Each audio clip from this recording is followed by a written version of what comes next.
એશિયાના સૌથી જૂના અખબાર મુંબઈ સમાચારના ડિજિટલ પ્લેટફોર્મ પર આપનું સ્વાગત છે અને હું છું જીગર પંડ્યા। નજર કરીશું અત્યાર સુધીના મહત્વના સમાચાર પર।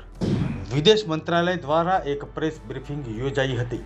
આ દરમિયાન વિદેશ સચિવ વિક્રમ મિશ્રી, કર્નલ સોફિયા કુરેશી અને વિંગ કમાન્ડર વ્યોમિકા સિંહે ઓપરેશન સિંદૂર વિશે નવી માહિતી આપી। કર્નલ સોફિયા કુરેશીએ કહ્યું કે પાકિસ્તાને નિયંત્રણ રેખા LOC પર ભારે ગોળીબાર કર્યો હતો। ઘૂસણખોરીનો પ્રયાસ કરવામાં આવ્યો હતો। માહિતી આપતા કર્નલ સોફિયા કુરેશીએ કહ્યું કે પાકિસ્તાની હુમલામાં તુર્કીના હથિયારોનો ઉપયોગ થયો છે। પાકિસ્તાને જમ્મુ કાશ્મીરના કરનાહ અને તંગધાર સેક્ટરમાં સીઝફાયરનું ઉલ્લંઘન કર્યું। રાજસ્થાન, પંજાબ અને જમ્મુ કાશ્મીરના ઘણા જિલ્લાઓમાં ફરીથી બ્લેકઆઉટ।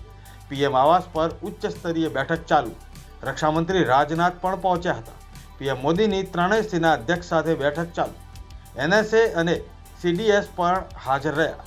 જમ્મુ કાશ્મીરના ઉરીમાં પાકિસ્તાન તરફથી ગોળીબાર શરૂ થયો છે।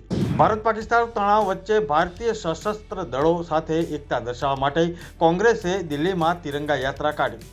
ભારતીય સૈનિકોની સુખાકારી માટે પ્રાર્થના કરવા માટે ભુવનેશ્વરના શ્રી લિંગરાજ મંદિરની સામે BJD નેતાઓએ પણ દીપજ્યોત પ્રગટાવી હતી। ભારત પાકિસ્તાન વચ્ચે ચાલી રહેલી તંગદિલી અને યુદ્ધ જેવી પરિસ્થિતિને લઈને દહેજ બંદર અને હાંસોટ દરિયાઈ વિસ્તારમાં સુરક્ષા વધારવામાં આવી છે।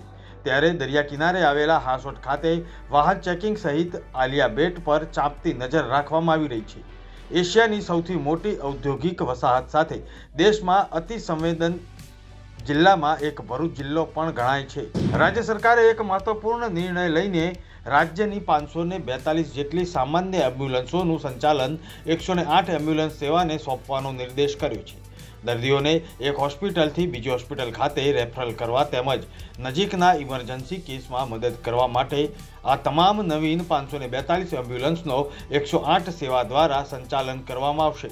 મહારાષ્ટ્રના મુખ્યમંત્રી દેવેન્દ્ર ફડણવીસે મહારાષ્ટ્ર રાજ્યમાં સુરક્ષાનો ખ્યાલ રાખવા માટે સમીક્ષા બેઠક યોજી અને પરિસ્થિતિનો ત્યાગ મેળવ્યો। ભારત પાકિસ્તાન વચ્ચે યુદ્ધની આશંકા વચ્ચે સરકારે માર્ગદર્શિકા જારી કર્યા પછી રાજસ્થાનના જેસલમેરમાં દુકાનો અને બજારો વહેલા બંધ કરવાની સૂચના આપવામાં આવી હતી। ભારત પાકિસ્તાન તણાવ વચ્ચે કર્ણાટકની કોડગુ મસ્જિદમાં મુસ્લિમોએ ભારતીય સશસ્ત્ર દળોની સુખાકારી માટે ખાસ નમાઝ અદા કરી હતી। ગૃહ રાજ્યમંત્રી હર્ષ સંઘવીની અધ્યક્ષતામાં વિડીયો કોન્ફરન્સના માધ્યમથી મહત્વની બેઠક યોજાઈ હતી। રાજ્યના પોલીસ વડા, વિકાસ સહાય, ઇન્ટેલિજન્સ બ્યુરોના અધિકારીઓ ઉપસ્થિત રહ્યા હતા। રાજ્યના મહાનગરોમાં પોલીસ કમિશનર, રેન્જ વડા, જિલ્લા પોલીસ વડા, સાયબર ક્રાઇમના અધિકારી વર્ચ્યુઅલ માધ્યમથી જોડાયા। રાજ્ય સરકારના તમામ વિભાગો અને કચેરીઓ, board, corporation, panchayat, municipal corporation, સ્વાયત્ત અને ગ્રાન્ટ એડ સંસ્થાઓના અધિકારીઓ અને કર્મચારીઓની તમામ પ્રકારની રજાઓ તાત્કાલિક અસરથી રદ કરવામાં આવી છે।